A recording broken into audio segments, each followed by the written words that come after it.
సంపూర్ణ రామాయణం సులభ శైలిలో. ఏమిటే నువ్వనేది? భరతుడు రాజమందిరానికి వచ్చి ఇక్కడికి రాకుండా కౌసల్య మందిరానికి వెళ్ళాడా? నువ్వు జాగృతావస్థలో ఉండే మాట్లాడుతున్నావా లేక పట్టపగలే కలగంటున్నావా? అంది కైకేయి తన దాసిని తీక్షణంగా చూస్తూ తీవ్ర కంఠస్వరంతో. లేదు తల్లి, భరత యువరాజుల వారు శత్రుఘ్న కుమారులతో కలిసి రాజమందిరం ముందు రథం దిగడం చూశాను. భవనంలో ప్రవేశిస్తూ ఉండగానే భద్రుడు ఎదురయ్యాడు. భద్రునితో ఏదో మాట్లాడిన తర్వాత సరాసరి కౌసల్యాదేవి మందిరానికి వెళ్ళిపోయారు అంది ఆ దాసి వినయంతో.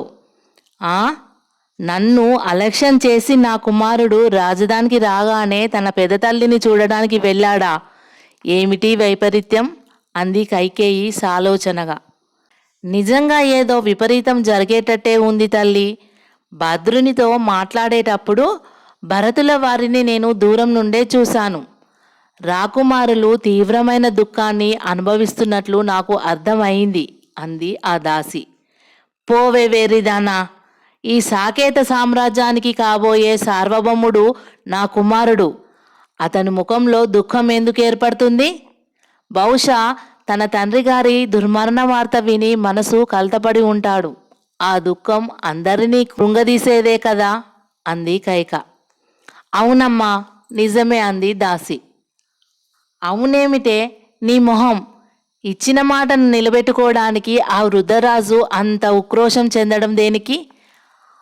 ఆక్రోశంతో నన్ను దూషించి అడవికి వెళ్ళిపోయిన తన పెద్ద కుమారుణ్ణి తలుచుకొని గుండె ఆగి చనిపోవడం దేనికి? కాలం తీరిపోయే వారికి ఎవరు కర్తలు? భరతుని పసి హృదయానికి ఈ వివరాలు ఏమీ తెలియక ఎంత బాధపడుతున్నాడో ఏమో అంది కైక. తండ్రి మరణ వార్త విని దుఃఖించని కుమారులు ఎవరుంటారమ్మా? అందులోనూ భరత యువరాజుల వారికి తల్లిదండ్రులంటే ఎంతో ప్రేమ అంది దాసి. సరే గాని నువ్వు వెళ్ళి మా కుమారుల్ని వెంటనే మా సమక్షానికి తీసుకురా అంది కైక. అలాగే తల్లి అని ఆ దాసి 2 అడుగులు ముందుకు వేసి, అరుగో మాటల్లోనే యువరాజుల వారు వేంచేస్తున్నారు తల్లి అంది. కైక విసుగుతో ఆ దాసిని చూసి, ఇంకా యువరాజుల వారేమిటే వెర్రిమొహమా, సాకేత సామ్రాజ్య సార్వభౌముడు అనవే అంది. అదే సమయంలో భరతుడు శత్రుఘ్నునితో భద్రునితోనూ కలిసి అక్కడికి వచ్చాడు. సాకేత సామ్రాజ్య సార్వభౌముడు ఎన్నటికీ కాడు ఈ భరతుడు. అందరికీ దేవుడైన శ్రీరామచంద్ర సార్వభౌముని పాదసేవకుడు అన్నాడు భరతుడు తీక్షణ దృష్టిలతో తల్లిని చూస్తూ. కైక తన కుమారుని ధోరణికి ఉలిక్కిపడింది. అతని సంభాషణలో నమస్కారాది మర్యాదలు లేవు, ప్రియ సంభాషణ లేదు, సౌమ్యత లేదు. భరత, ఎప్పుడొచ్చావు నాయనా అంది అనునయించే ధోరణిలో కైక. శత్రుఘ్నుడు అడ్డుకోకపోతే ఎప్పుడు చచ్చావు భరత అని ఎడవవలసిన దానివి, ఎప్పుడొచ్చావని కుశల ప్రశ్నలు వేస్తున్నావా? తీవ్ర స్వరంతో అన్నాడు భరతుడు. ఏమిటి ధోరణి నాయనా? దారిలో ఏదైనా గాలి సోకిందా అంది కైక అయోమయంగా భరతుణ్ణి చూస్తూ. గాలి సోకింది నాకు కాదు, నీకు. ఆశ అనే పిశాచం సోకి అయోధ్య నగరం పాడుపడినట్లు కళావిహీనం కావడానికి కారకురాలివయ్యావు అన్నాడు భరతుడు. భరత, ఏమిటి అమంగళ వాక్కులు? కైక కొంచెం గద్దింపు స్వరంతో తీవ్రంగా భరతుణ్ణి చూస్తూ అంది. భరతుడు కళ్ళెర్ర చేస్తూ, నువ్వు పాపిష్టి పథకం పన్నినప్పుడే అమంగళం జరిగిపోయింది. ప్రతి తల్లి తన కుమారుణ్ణి సత్ప్రవర్తనునిగా, సౌశీల్యవంతునిగా, యశోవిరాజితునిగా, పుణ్య సంపాదనాపరునిగా తీర్చిదిద్దాలని కలలు కంటుంది. ఆ ప్రయత్నంలో తన సర్వశక్తులను ధారపోస్తుంది. కానీ నువ్వు మాత్రం అటువంటి సత్సంప్రదాయాలను కాలరాసి అందుకు భిన్నంగా ప్రవర్తించావు. నీ కడుపున జన్మించిన నేరానికి నన్ను అధోగతి పాలు చేశావు. భవిష్యత్ ప్రజానికం భరతుని పేరు వింటేనే అసహించుకునేటట్టు చేశావు అన్నాడు. భరత, నీకు మతిపోయినట్టుంది. నేను నీ కీర్తి ప్రతిష్టలను దిగంతాలలో విహరింపజేయాలని, నీ జీవితం సౌఖ్యప్రదం కావాలని చేసిన ప్రయత్నం నీకు ఈ విధంగా విఘటించిందా? సిరిరా మోకాలొడ్డే, బేలతనం అంటే ఇదే. పట్టం కట్టుకోమని ఆశీర్వదించే తల్లిని ఇలాగేనా నువ్వు గౌరవించవలసింది అంది కైక తీక్షణంగా. హా, పట్టం కట్టుకోమని ఆశీర్వదించకుండా పట్టెడు విషం నా చేతుల్లో పోస్తే మహాప్రసాదంగా భావించి స్వీకరించి ఉండేవాడిని అన్నాడు భరతుడు ఉద్వేగంతో. అర్థమైంది భరత, నీ ధోరణి అర్థమైంది. కానీ ఈ సందర్భంలో నిన్ను అనవలసిన పని లేదు. నా మీదికి ఇలా నిన్ను రెచ్చగొట్టి పంపిన వాళ్ళను అనాలి. సవతి కొడుకు ఎక్కడ సుఖపడిపోతాడో అన్న ఈర్ష్యతో అంటున్న కైకేయిని కోప దృష్టిలతో చూస్తూ, ఆపు నీ దూర్త ప్రసంగం పాపాత్మురాలా. ఈ ఈర్ష్య నీలోనే ఉంది. అది నిన్ను అగ్ని అయి దహించే కాలం సమీపించింది. లేకపోతే నీకీ విపరీతపు బుద్ధి ఎందుకు పుట్టింది? నేనేమిటి, అయోధ్య నగర సింహాసనాన్ని అధిరోహించడమేమిటి?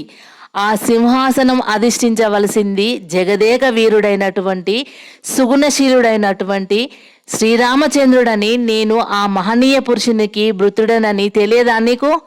ఈ విపర్యం నువ్వు ఊహించుకొని నేను దానికి తలొగ్గుతానని ఎలా నిర్ణయించుకొని ఈ పాపిష్టి పథకం పన్నావు?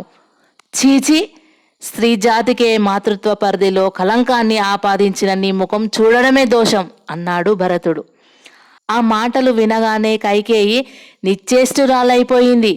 వెర్రి చూపులను భరతుని ముఖం మీదకు ప్రసరింపజేస్తూ, భరత, నేను నీ కోసం చేసిన మంచి నాకింత చెడుగా పరిణమించిందా? అయ్యో, మోసపోయాను. దుర్బోధకు తలవొగ్గి జీవితాన్ని అధోగతి పాలు చేసుకున్నాను. నన్ను ఆవహించిన స్వార్థ పిశాచి ఇప్పుడే నా నుంచి తొలగిపోతుంది. కుమారా, ఇహానికి పరానికి దూరమైన నన్ను నీ కరవాలంతో నిలువునా ఖండించు నాయనా. మాటలతో నన్ను చిత్రవధ చేయకుండా ఒక్కసారిగా సంహరించు తండ్రి అంది కైక నిర్వికారంగా. నిన్ను చంపడానికి నా కరవాలం కూడా వెనకాడుతోంది భద్రుహంతకురాలా అన్నాడు పళ్ళు పటపటా కొరుకుతూ. అంతవరకు మౌనంగా ఉండి తనలో తనే ఆవేదన పడుతున్న శత్రుఘ్నుడు భరతుని చూస్తూ, అన్నయ్య, జరిగిందేదో జరిగిపోయింది. మాతృదూషణ పాపాన్ని కూడా కొని తెచ్చుకోవడం ఎందుకు? శాంతించు అన్నాడు. అదే సమయంలో, అమ్మా కైకేయి మహారాణి, భరత సార్వభౌముడు వేంచేశాడటగా అని మందర ఊతకర్రతో కుంటినడకతో అక్కడికి వచ్చింది. భరత సార్వభౌముడా? భరతుడు తీక్షణంగా మందరను చూస్తూ తీవ్రంగా అన్నాడు. అవును నాయన, నిన్ను సార్వభౌముణ్ణి చేసింది నేనే. మీ తండ్రి గారిని ఆ 2 వరాలను ఈ విధంగా కోరుకోమని మీ తల్లితో చెవిన ఇల్లు కట్టుకొని పోరింది నేనే. అబ్బబ్బా, మీ తల్లిని ఒప్పించేసరికి తల ప్రాణం తోకకు వచ్చిందనుకో అంది మందర. ఎవరి తల ప్రాణం ఎవరి తోకకు వచ్చిందంటున్నావు? శత్రుఘ్నుడు మందర దగ్గరికి నడుస్తూ అన్నాడు. మందర గర్వంగా తాను చూపుకుంటూ, ఈ మందర తలుచుకుంటే చేయరానిదేమీ ఉండదు బాబు. రాముణ్ణి మాట వరుసకు 14 ఏళ్ళు వనవాసం అన్నాము గాని ఆ అడవుల్లో 14 ఏళ్ళు తిరిగి బతికి బయటకొస్తాడా? ఇక ఈ రాజ్యం శాశ్వతంగా అంటుండగానే శత్రుఘ్నుడు మందర చేతికర్రను లాక్కొని, ఏం కూసావే నిర్భాగ్యురాల, కాటికి కాళ్ళు చాచుకొని కూర్చున్న నీలో ఇంత దుర్బుద్ధులా? అమాయకమైన మా తల్లి మనసుల్లో మాత్సర్యాన్ని నింపి ఇంత దురంతం చేయడానికి కారకురాలివి నువ్వన్నమాట. నిన్ను సరాసరి యమలోకానికి పంపిస్తాను చూడు అంటూ మందర తల మీదికి ఆ కర్రని ఎత్తాడు. మందర గజగజలాడిపోయింది. భరతుడు శత్రుఘ్ని చేయి పట్టుకొని వారిస్తూ, తమ్ముడు, ఈ అల్పురాలిని శిక్షించి ప్రయోజనమేమిటి? వెళదాం పద అన్నాడు. శత్రుఘ్నుడు తన చేతిలోని కర్రను మందర తల మీద అలాగే జారవిడ్చాడు. చచ్చాను దేవుడోయ్ అని ఎలుగెత్తి ఆక్రోశిస్తూ మందర కింద పడిపోయింది. భరతుడు శత్రుఘ్ని తీసుకొని అక్కడి నుంచి చరచరా కదిలిపోయాడు. ఏమిటి తల్లి ఈ దారుణం అంది మందర కైకను చూస్తూ. చి పాపిష్టిదానా, నీ మూలంగానే ఇన్ని అనర్థాలు జరిగాయి అని కైక అక్కడి నుంచి తన అభ్యంతర మందిరం వైపు నడిచింది. అని నోరు వెళ్ళబెట్టింది మందర. కథ అడ్డం తిరిగింది అని దాసి కింద పడిన చేతికర్రను తీసుకొని కైకను అనుసరించింది.